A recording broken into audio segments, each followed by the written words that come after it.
Salut à tous. Comme vous le savez peut-être déjà, les nazis pendant la Seconde Guerre mondiale ont réalisé d'abominables expériences médicales sur des cobayes humains, bien entendu non consentants. Mais ce que vous savez sans doute moins, c'est que après la guerre, les Américains ont récupéré une partie de ces scientifiques nazis pour continuer ce genre d'expérience, la plupart bien entendu sur des cobayes humains non consentants. Et sur ce sujet, voici donc le reportage titré Les cobayes de la CIA, diffusé début 2017 par la RTBF. Il y avait une chambre, elle était totalement noire, insonorisée.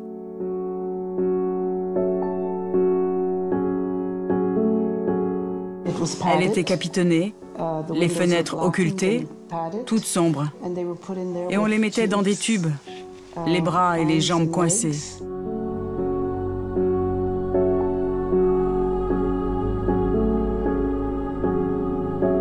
Quelqu'un apportait parfois de la nourriture. Et ils étaient là, on ne sait combien de temps. J'ai entendu gémir. J'ai vu des gens qui fuyaient à la vue des docteurs, qui résistaient. Ils s'échappaient, on les rattrapait de force. On les remettait sous traitement contre leur gré. On les forçait à faire ce qu'ils ne voulaient pas faire. Et quand c'était fini, ils étaient complètement passifs. C'était fini. Ils ne pouvaient plus résister. Ce n'étaient pas des cris, c'était des pleurs. Des pleurs. Ils ne voulaient pas y aller.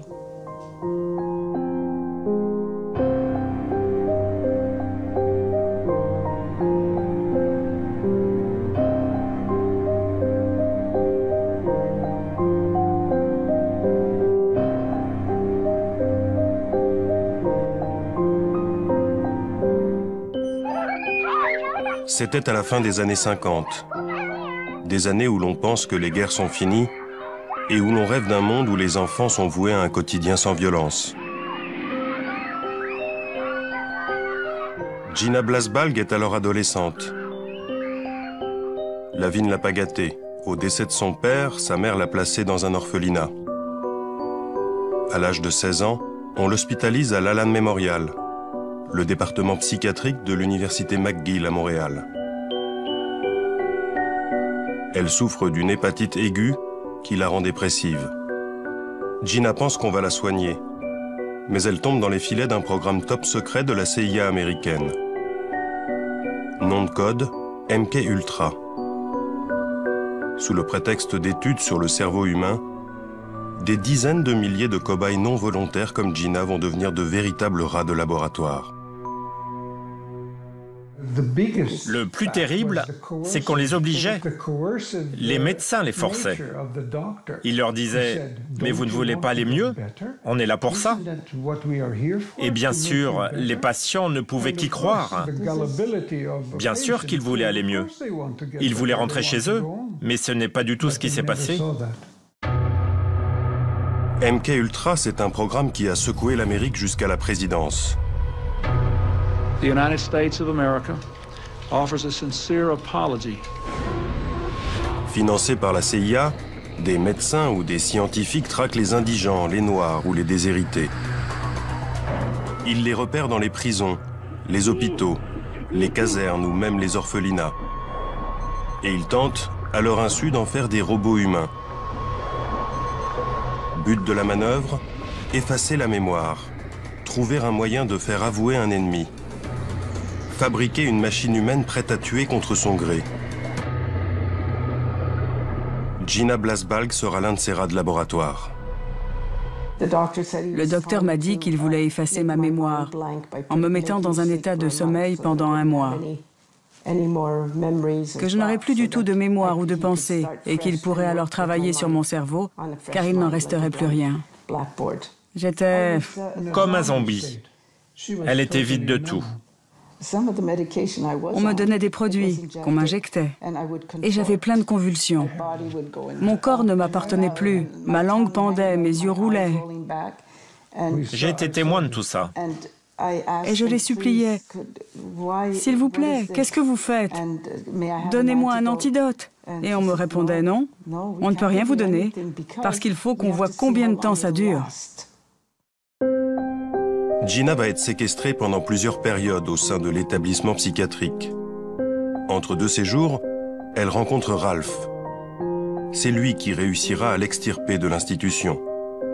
Mais Gina est hantée par les souvenirs. J'allais parfois dans la chambre à côté de la mienne. Et là, il n'y avait que des corps immobilisés. Ils étaient enfermés dans des tubes, les bras et les jambes pris dans des tubes. Et ils avaient des écouteurs sur la tête. Ils se débattaient sur leur lit et le son ne cessait jamais, jamais. Et puis on les déliait et on envoyait alors des séries d'électrochocs. On appelle ça la soumission psychique. Et ils avaient des écouteurs, les enregistrements en boucle.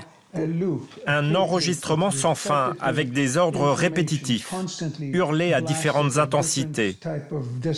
Ça leur rentrait dans les oreilles et leur remontait au cerveau. Et ça ne cessait jamais. Le jour, la nuit, sans arrêt. Le but ultime de tout ça, c'était le lavage de cerveau.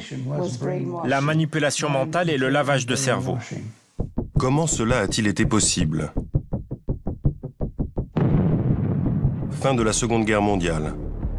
À la suite de l'offensive des troupes alliées et soviétiques, le Troisième Reich est en déroute. Le monde découvre alors avec stupeur l'ampleur des horreurs perpétrées dans les camps de concentration. Les nazis ont notamment mené des expériences sur des milliers de prisonniers. On les irradie, on les torture, on leur inocule des virus ou on les dépèce vivants.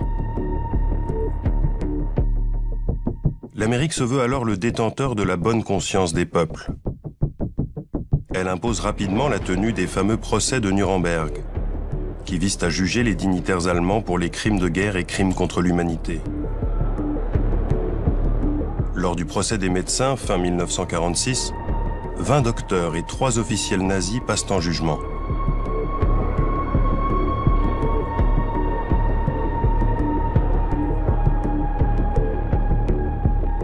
Guilty or not guilty?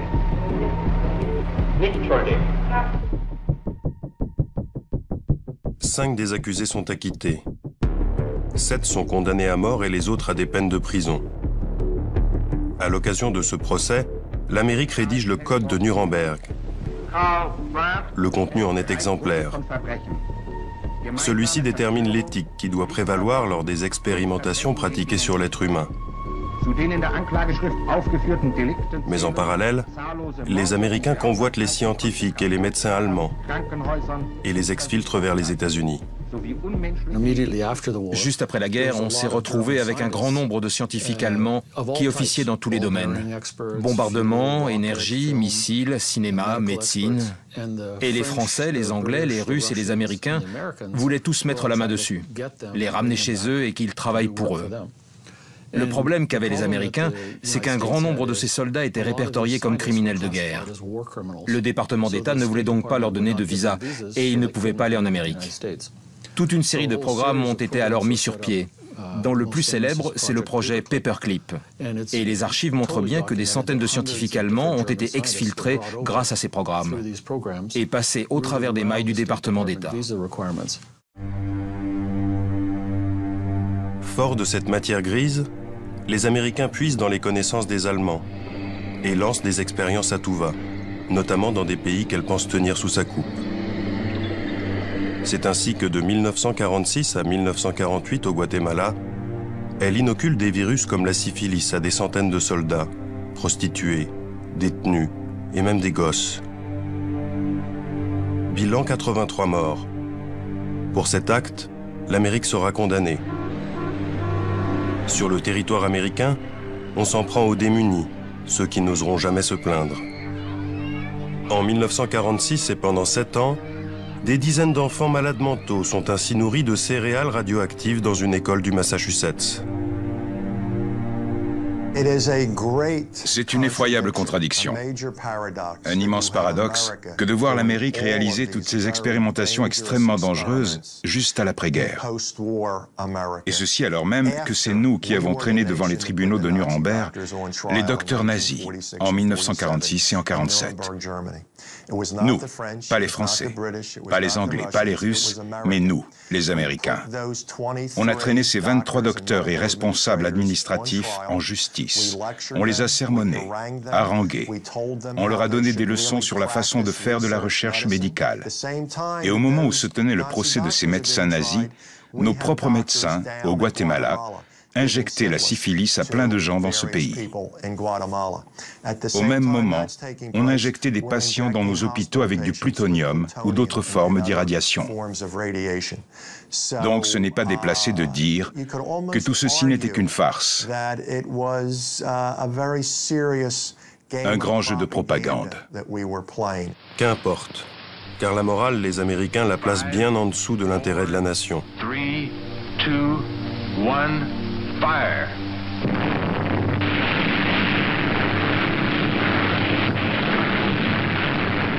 Et au sortir de la guerre, la priorité absolue, c'est le nucléaire. À la manette, l'armée US. Dès 1946, des tests sont menés à grande échelle, notamment sur l'atoll de Bikini. Pour constater les effets de la radioactivité, on utilise des militaires. On fait exploser des bombes, puis on leur demande d'aller nettoyer des dégâts ou d'éteindre les incendies.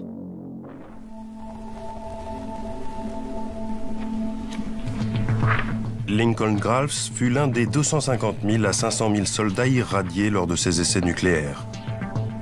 Il avait alors 22 ans. Ça, c'est l'USS Newark. C'était le bateau sur lequel je me trouvais, l'ATR-40. Et ce qu'il y a de plus stupide dans tout ça, c'est qu'on était supposé nettoyer les effets des irradiations et on utilisait de l'eau qui avait elle-même été irradiée. C'est tout ce qu'on avait, cette eau irradiée.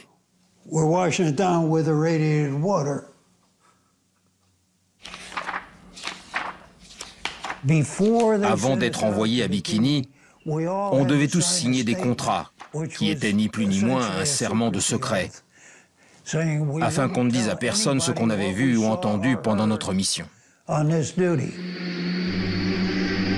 Les soldats sont des cobayes parfaits. Ils sont disciplinés et ne connaissent rien aux risques encourus. On n'avait absolument aucune protection de quelque sorte. J'étais vêtu des mêmes fripes que je portais tous les jours. Et je portais toujours les mêmes le jour où j'ai quitté la marine. Le nucléaire, c'est invisible. Sans goût, sans odeur, sans bruit. C'est donc difficile de convaincre les gens qu'il y a un lien entre tout ça, et même qu'on a été irradié. Et en plus de tout ça, les cellules infectées ne s'arrêtent jamais et continuent leurs dégâts.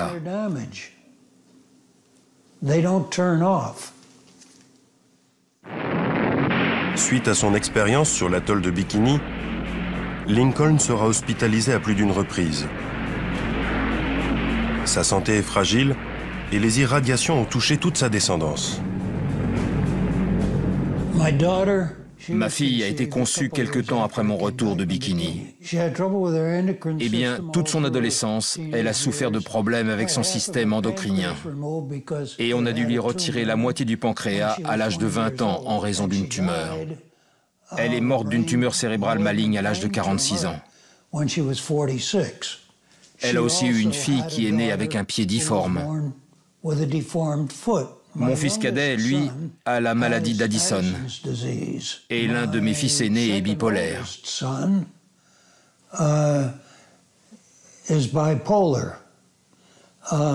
ne vous paraît pas beaucoup pour une seule famille ? De son côté, la CIA ne reste pas les bras croisés. Sous couvert de la guerre froide, elle s'en prend à des villes entières.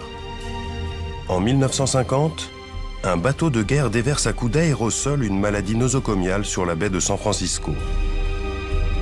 11 personnes seront hospitalisées, dont une décédera de pneumonie. Il ne s'agit pas de fiction. Toutes ces expériences ont été révélées par des documents aujourd'hui déclassifiés. La CIA veut aller plus loin encore. Ce qui l'intéresse, c'est la manipulation mentale. Elle veut lancer des études à grande échelle. Mais pour cela, il faut de l'argent. En 1951, la guerre de Corée va servir d'excuse idéale. On accuse les Coréens et ses alliés chinois d'avoir réussi à retourner des prisonniers de guerre américains grâce à des techniques de lavage de cerveau éprouvées. Il faut donc rattraper le retard. La CIA obtient ses crédits et lance les projets Artichoke, Bluebird. Puis en avril 1953, MK Ultra. À la tête du programme, Sidney Gottlieb. C'est l'homme de la situation. Il est psychiatre, mais aussi spécialiste des armes chimiques. On le surnommera le sorcier noir. Du début des années 1950 jusqu'au début des années 1970, le gouvernement fédéral, à travers l'armée de terre, de l'air, de la marine et de la CIA, a réalisé toute une batterie d'expérimentations. Ça impliquait de donner du LSD à des citoyens qui ne savaient pas qu'ils en prenaient, mettre des gens dans des chambres capitonnées sans aucun repère, des expériences sur l'hypnose, les irradiations, les armes biologiques et chimiques. La machine à broyer est en marche.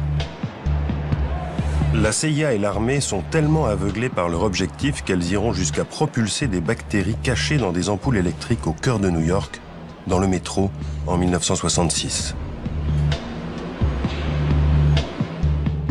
On veut calculer la vitesse de propagation en cas de guerre virale. Ici encore, il ne s'agit pas de fiction. Les documents sur cette expérience ont été déclassifiés. Ces mêmes documents révèlent aussi que la CIA cherchait à fabriquer des espions programmables à distance.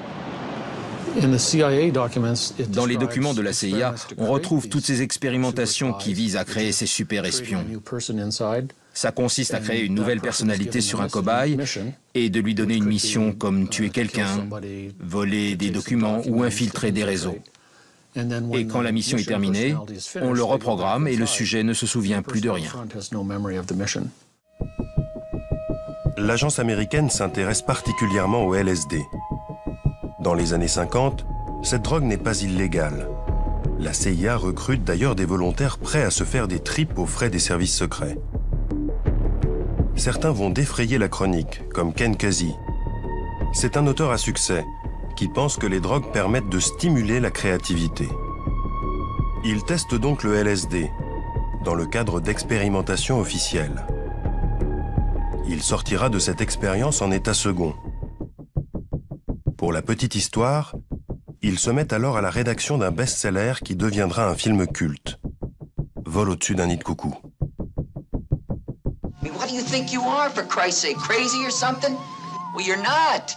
Grâce à l'appui involontaire des artistes et des hippies, les scientifiques américains n'ont pas trop de mal à faire accepter leurs expérimentations sur le LSD.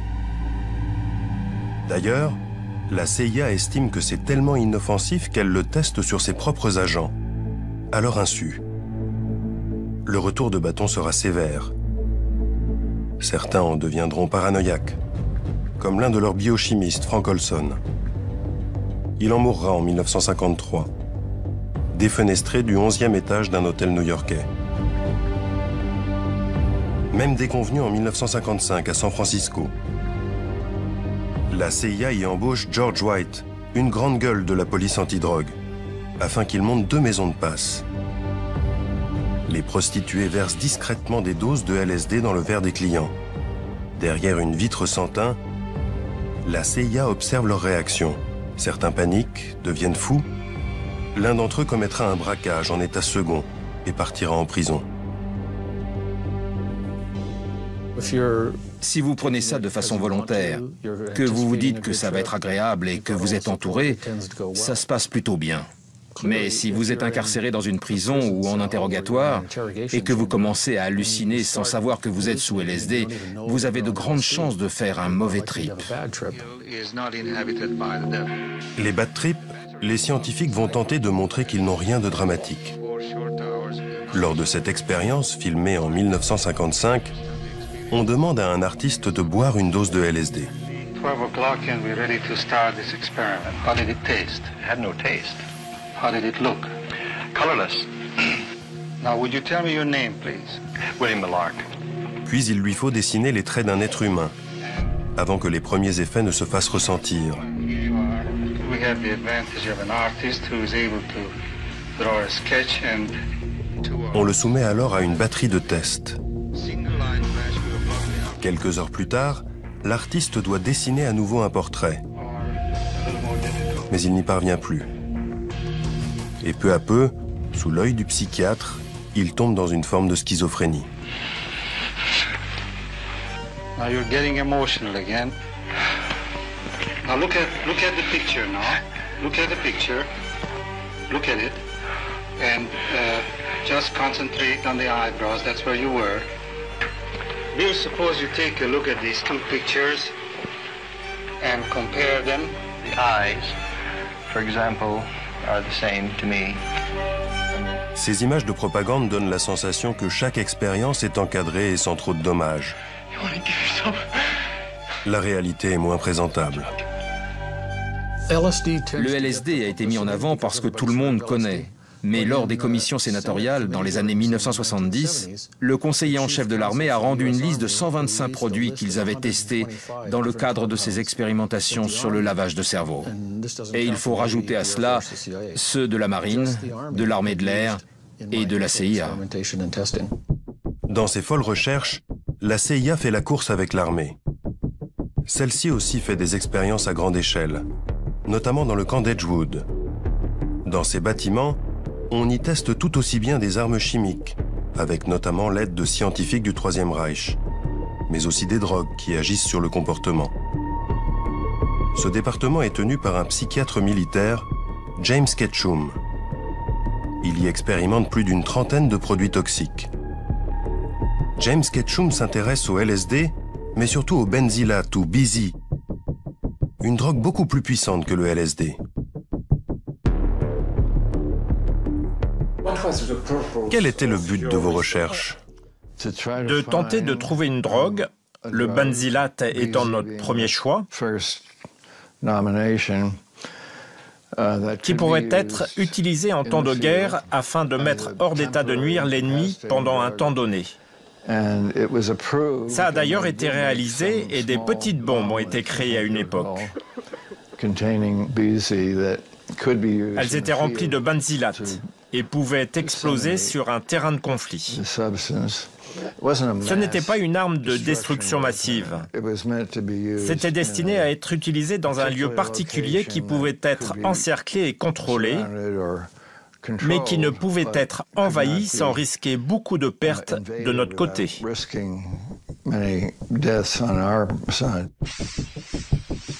Pour ces expériences, James Ketchum puise dans les troupes. Pas moins de 7000 soldats serviront de cobayes pour les laboratoires d'Edgewood. James Ketchum dit qu'ils étaient tous volontaires. Mais plusieurs dizaines d'entre eux sont aujourd'hui encore en procès contre l'armée en raison d'effets secondaires qu'ils attribuent à ces drogues. Mis en examen, le psychiatre militaire s'étonne de ces accusations. Mais non, ce n'était pas de la torture. Ça ne pouvait pas l'être. On les gardait dans des salles capitonnées avec des infirmières et du personnel. Et nous, les docteurs, on vérifiait comment ils allaient et les effets qu'ils ressentaient. Les volontaires étaient très contents d'être là. D'ailleurs, on n'en prenait qu'un sur 3 ou 4 parmi tous ceux qui se présentaient. Et tout cela a duré 20 ans.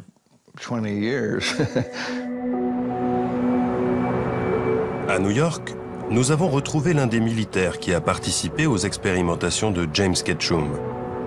Il s'appelle Tony Mannheim. Et en 1958, alors qu'il est jeune appelé, sa hiérarchie lui propose de participer à des tests sur des équipements militaires contre des permissions supplémentaires. Il signe un protocole d'accord, mais on ne l'informe pas de ce qu'il va tester. À notre arrivée, nous étions invités à une sorte de pot d'accueil afin de rencontrer le personnel de la base d'Edgewood qui était en charge des tests. Mais je me suis aperçu, et nous ne le savions pas et on aurait dû le savoir, que les boissons étaient droguées. C'était donc un peu déconcertant de ressentir les effets de produits qui s'attaquaient à notre cerveau, que ce soit du LSD ou autre chose. Le but de tout ça était de nous faire rentrer dans un état de paranoïa et de désorientation.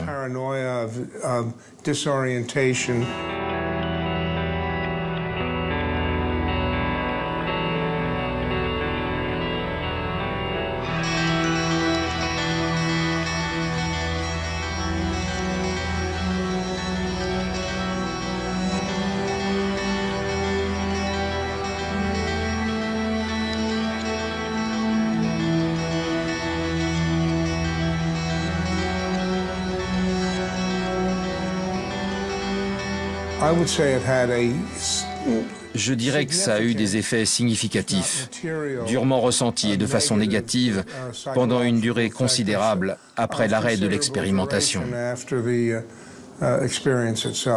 Pendant combien de temps? Des années.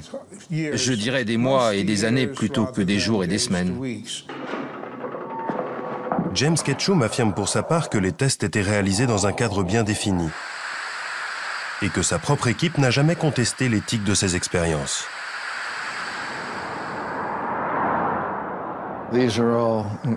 Ils étaient tous éduqués dans les meilleures universités comme celle de Yale, Columbia, Stanford et bien d'autres.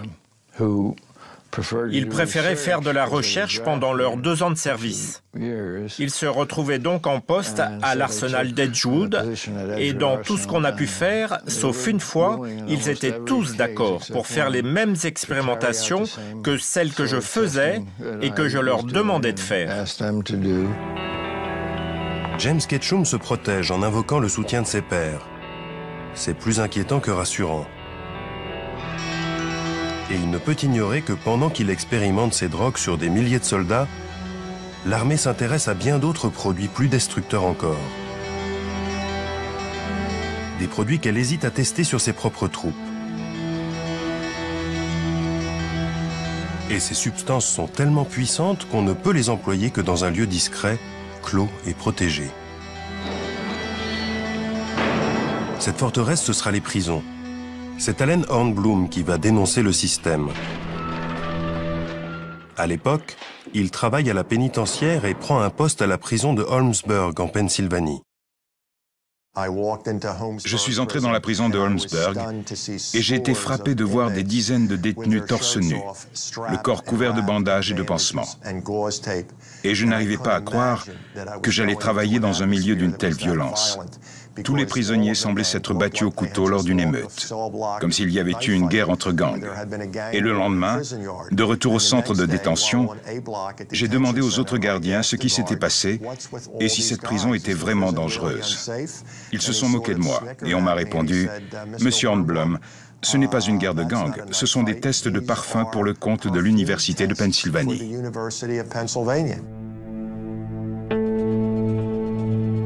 À Holmesburg, mais aussi dans une vingtaine d'autres centres pénitentiaires à travers le pays, la CIA ou l'armée transforme les détenus en rats de laboratoire.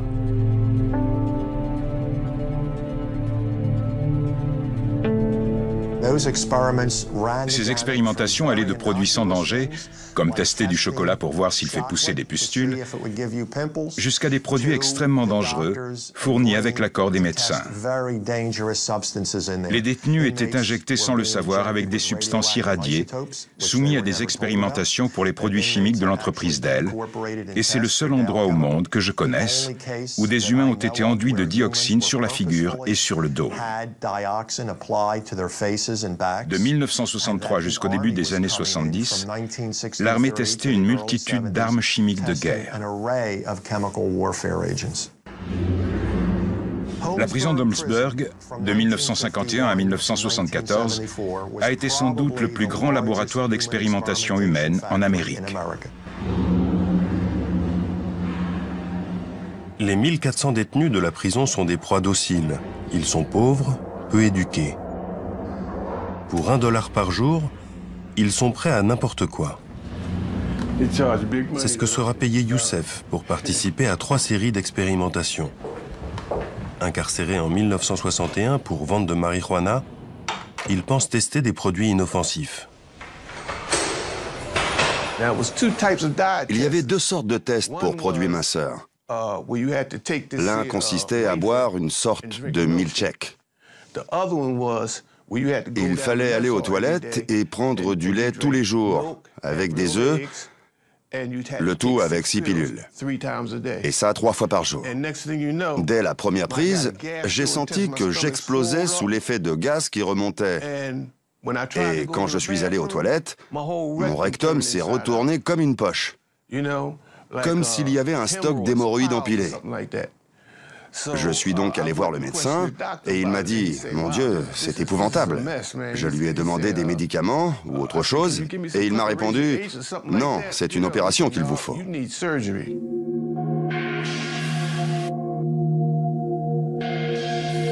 À l'abri des murs clos de la prison, les services américains se sentent tout-puissants.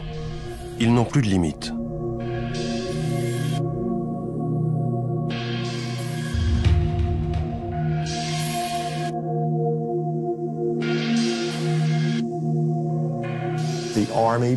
L'armée a amené 3 conteneurs en fer. Ils étaient capitonnés à l'intérieur et ils les ont placés entre les ailes G et H du bâtiment et ils ont commencé à administrer des doses très fortes d'atropine, de scopolamine, de benzylate et d'autres psychotropes. Des détenus pensaient qu'ils étaient suffisamment costauds pour aller dans les conteneurs et en ressortir sur leurs 2 pieds. Mais ils en sont sortis comme des bêtes sauvages. Ils étaient violents. Un type a pratiquement tordu une porte en tentant de fuir de l'un de ces conteneurs.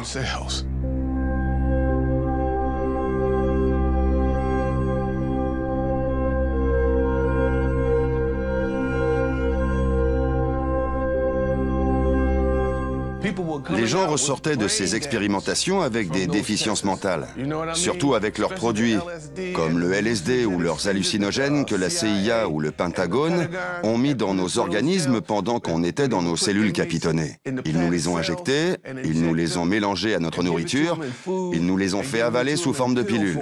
Et qu'est-ce qu'il nous reste? Des déficiences mentales, de la folie. Youssef ressort de la prison avec l'organisme dévasté. Les médecins l'ont classé comme partiellement invalide.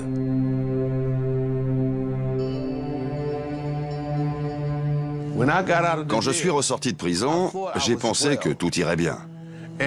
Et soudain, tout ce que j'ai testé est ressorti, et notamment les boursouflures dues au premier test. Je chaussais du 50. Mes mains étaient enflées comme un ballon. Mes ongles ont poussé comme des griffes. Et il y avait cette odeur qui sortait de mon corps. Une odeur de cadavre.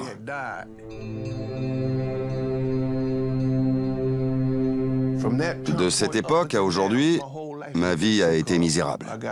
J'ai une maladie du foie, des problèmes génitaux persistants.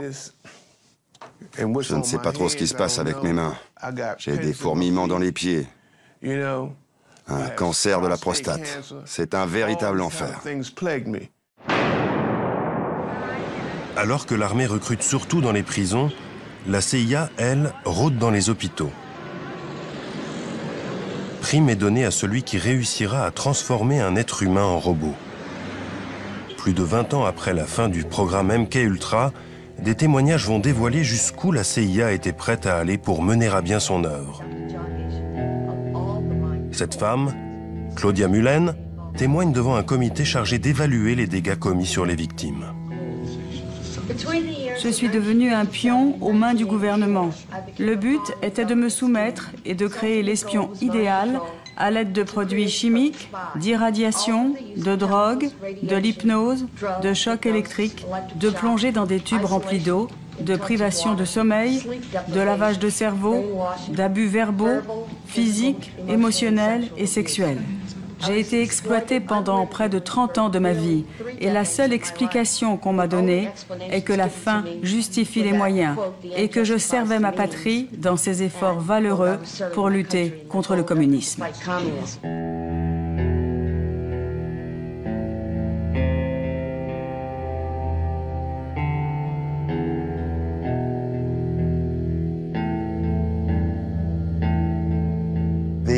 Ces populations vulnérables étaient utilisées comme des rats de laboratoire. Ils en abusaient. Ils leur injectaient ce qu'ils voulaient. Ils ont dépassé toutes les limites. Et plein de choses ici en Amérique n'auraient jamais dû être possibles. Et si cela avait été commis sous l'Allemagne nazie, on aurait mis tout ça dans l'acte d'accusation. On l'aurait mis au compte des coupables. Mais ça n'a pas eu lieu là-bas, c'est arrivé ici.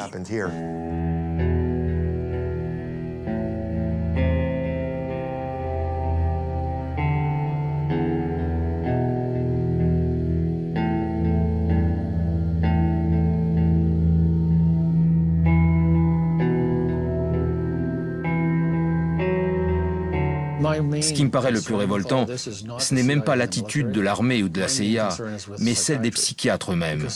Parce que les psychiatres, les scientifiques et les chirurgiens participaient à tout ça. Et la CIA n'aurait pas pu faire ça sans leur participation. Et la raison pour laquelle tout ceci est resté dans l'ombre, c'est que les instances les plus hautes de la psychiatrie étaient au courant et ont tout fait pour que ça ne se sache pas. Il ne s'agissait pas de quelques psychiatres ici ou là, mais des têtes pensantes de la psychiatrie. Et dans cette course à l'horreur, un homme sort du lot, Ewen Cameron. C'est un psychiatre écossais de haut vol qui sera président de la vénérable Association mondiale de psychiatrie. Il a d'ailleurs réalisé l'expertise de certains des médecins allemands jugés lors du procès de Nuremberg. Ewen Cameron est recruté par la CIA en 1957. Il se sent alors investi d'une forme de pouvoir absolu. Tous les patients avaient peur de lui. On ne voulait pas avoir affaire à lui. C'était un type bizarre. Il représentait la souffrance.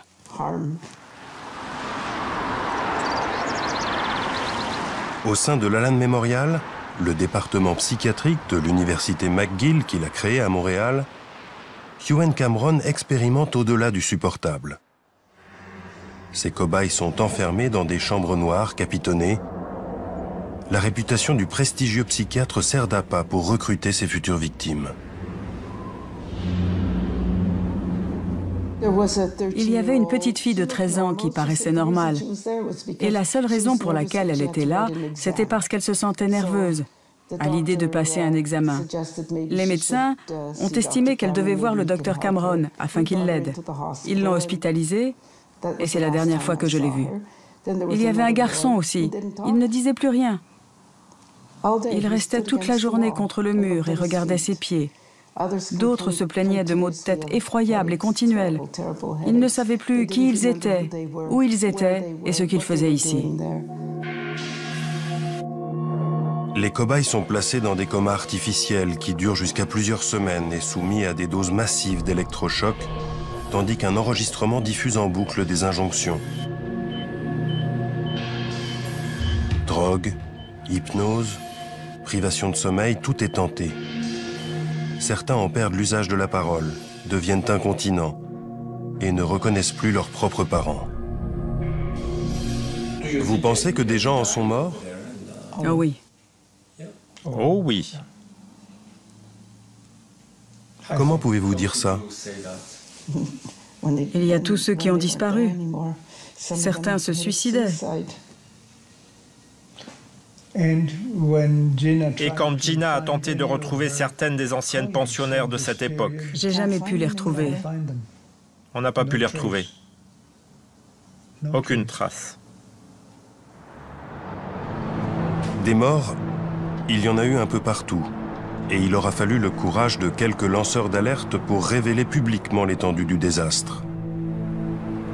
En 1972, Martha Stephens est professeure d'anglais au sein de l'université de Cincinnati.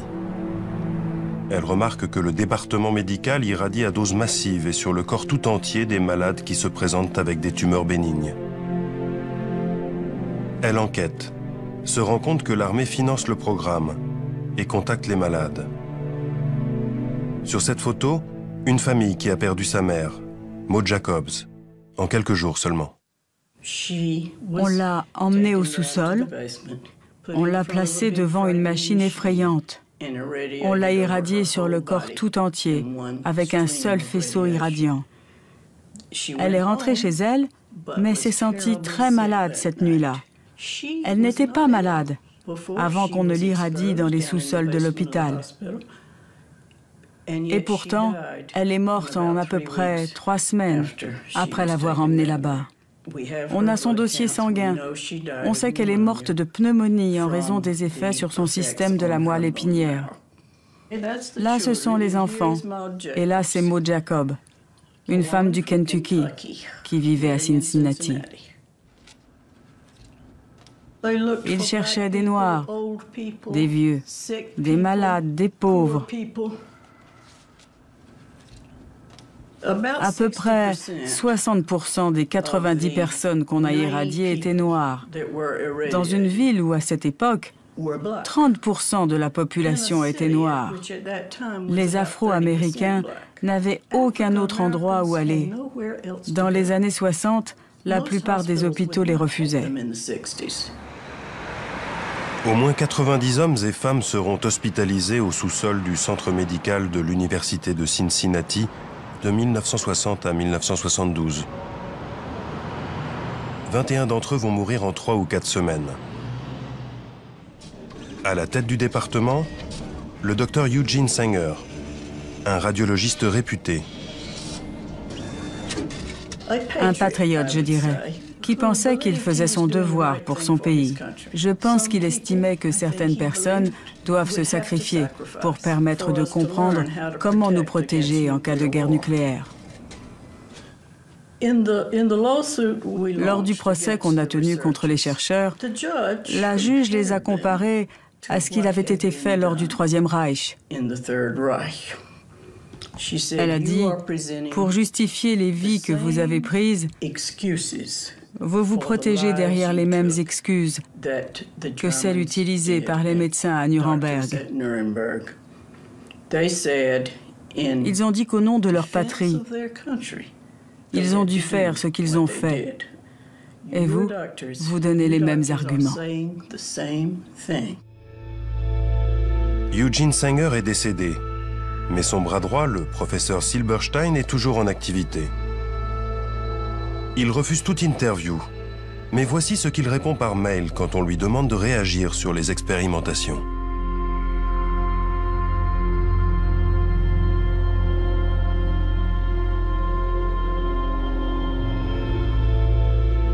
Un déni étrange quand on sait que l'université de Cincinnati a été condamnée à payer 5 millions de dollars de dommages et intérêts aux familles. Il ne faut pas croire que la CIA s'est arrêtée là. Les dossiers secrets vont révéler des expériences impensables. Il y a des gens qui croient à tout ça et d'autres qui n'y croient pas. Et il y a un débat entre ces deux camps. Moi, ce qui m'intéresse, c'est ce que disent les documents. Et les documents disent précisément, tout comme les recherches publiées dans les revues ou les livres, qu'on a implanté des électrodes dans le cerveau des gens. On a activé à distance ces électrodes à l'aide d'un transmetteur dans le but de changer le comportement de la personne. On les a rendus violents à casser des murs ou apathiques, sans réaction, alors qu'ils avaient l'air normaux et jouaient de la guitare juste avant. Il y a des photos dans des livres ou des revues. On voit des chats, des singes, mais aussi des humains, chez qui on a placé des électrodes dans le cerveau et dont on prend le contrôle à distance. C'est donc un fait scientifique reconnu. Colin Ross fait référence aux tentatives de créer un être humain programmable à distance.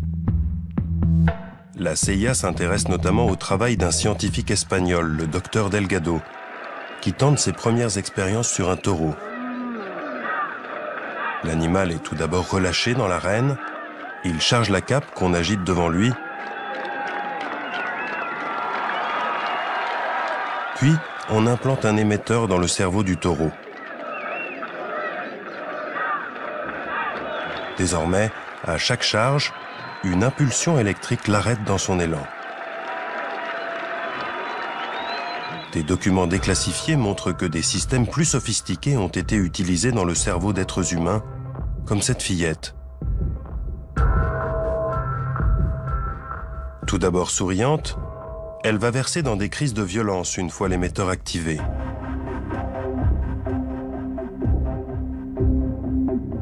On arrive ici à des degrés d'inhumanité rarement atteints. Comment a-t-on mis fin à ces expérimentations absurdes? Les choses vont s'accélérer au début des années 70. En 1972, le scandale du Watergate sème la panique au sein de la CIA. Elle sait qu'elle a bafoué tous les codes éthiques et son directeur, Richard Helms, n'a pas informé le président de ce qui se tramait dans ses laboratoires.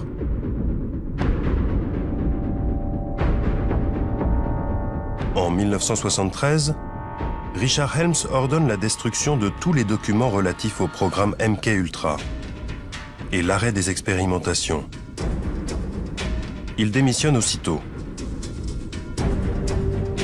En 1974, le président Gerald Ford prête serment.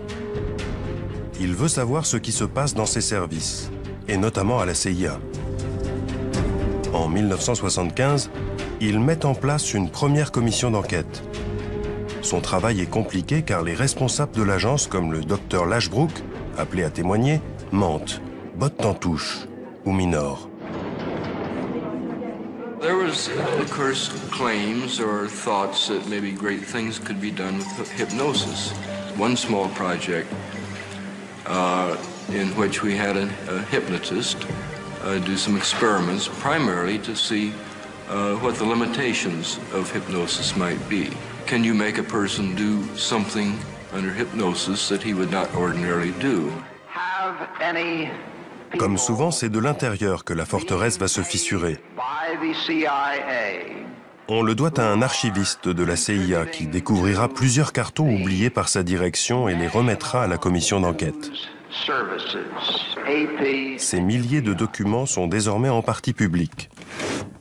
Colin Ross a récupéré l'intégralité des 20 000 pages.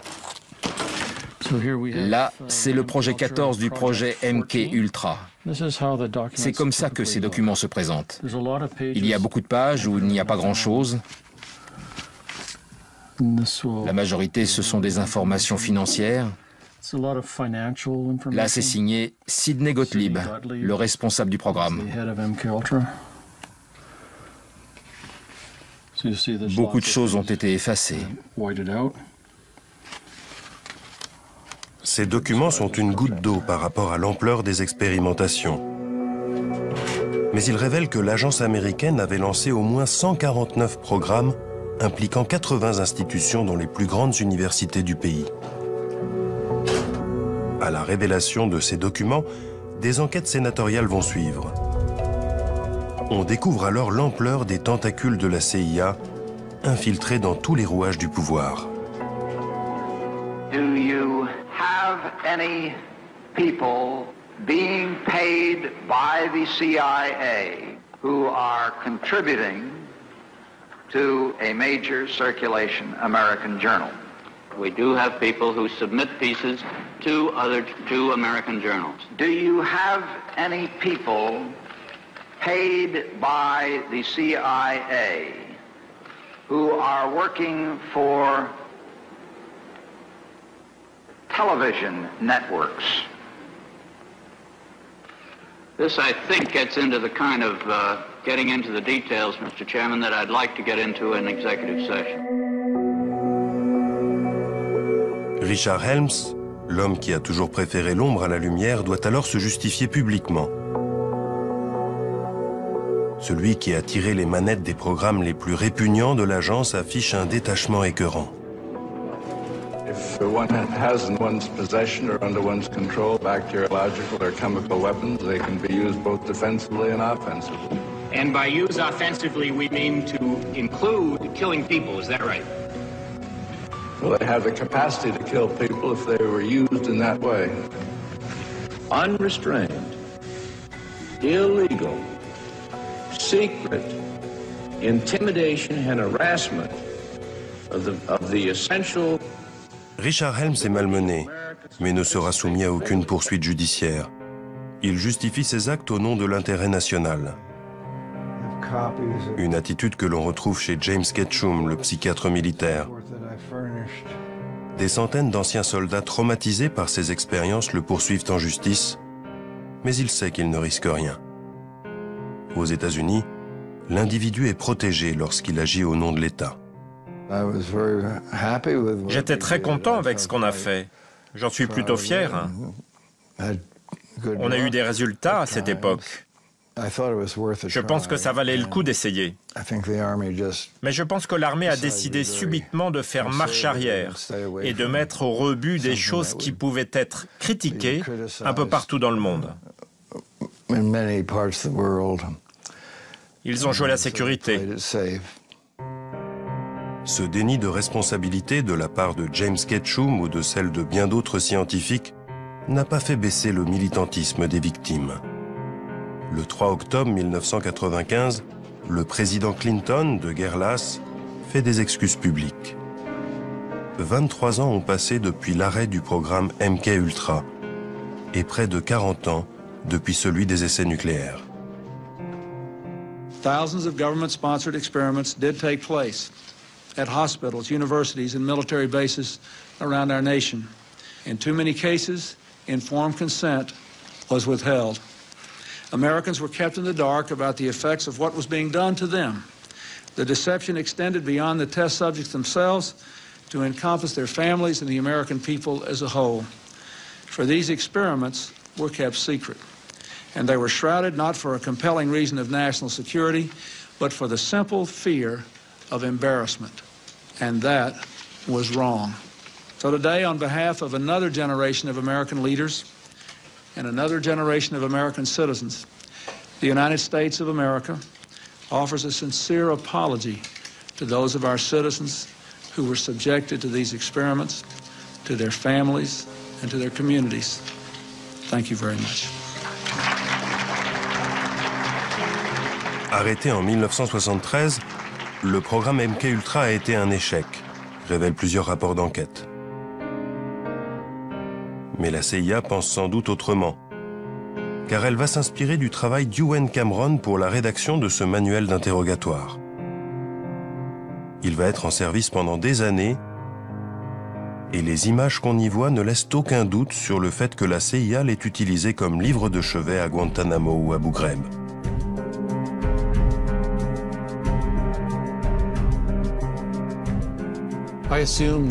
Je suis sûr qu'aujourd'hui encore, les techniques de lavage de cerveau sont utilisées par tous les services secrets du monde, et sans doute aussi par les terroristes. Pourquoi je crois ça? Eh bien, il suffit de regarder les photos qui ont été faites à Guantanamo ou dans la prison d'Abu Ghraib. Il y a tous les ingrédients de la manipulation mentale concoctée par la CIA dans les années 50. On sait par exemple que l'interrogatoire offensif, qui est le terme à la mode en Angleterre ou en Amérique, n'est rien de plus que du lavage de cerveau. Ce sont les mêmes façons de faire, choc électrique, position inconfortable, humiliation sexuelle ou culturelle, privation de sommeil ou de nourriture, chien d'attaque, menace de mort, technique du bon flic et du mauvais flic.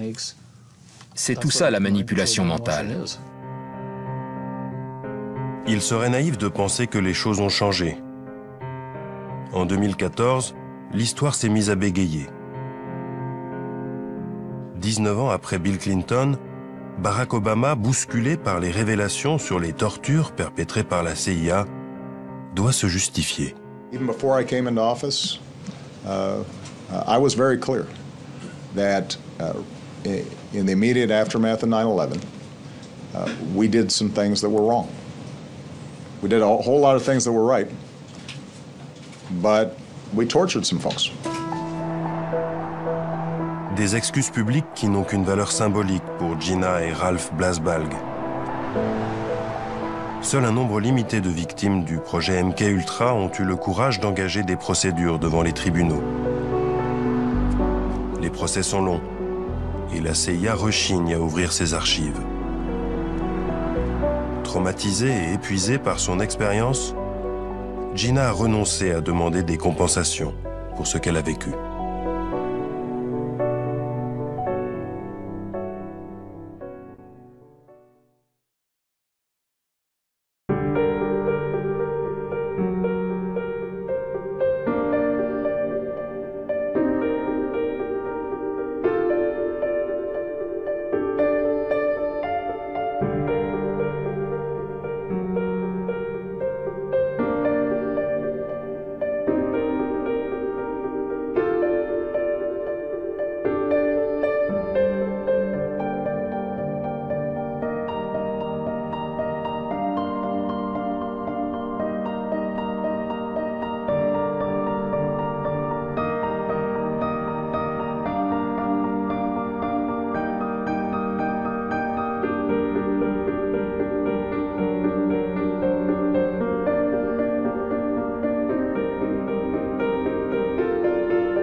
Pour finir, n'oubliez pas de liker cette vidéo, de la partager, d'y laisser des commentaires, de vous abonner à ma chaîne et de me soutenir financièrement sur mon compte Tipeee. Sur ce, je vous souhaite une bonne journée.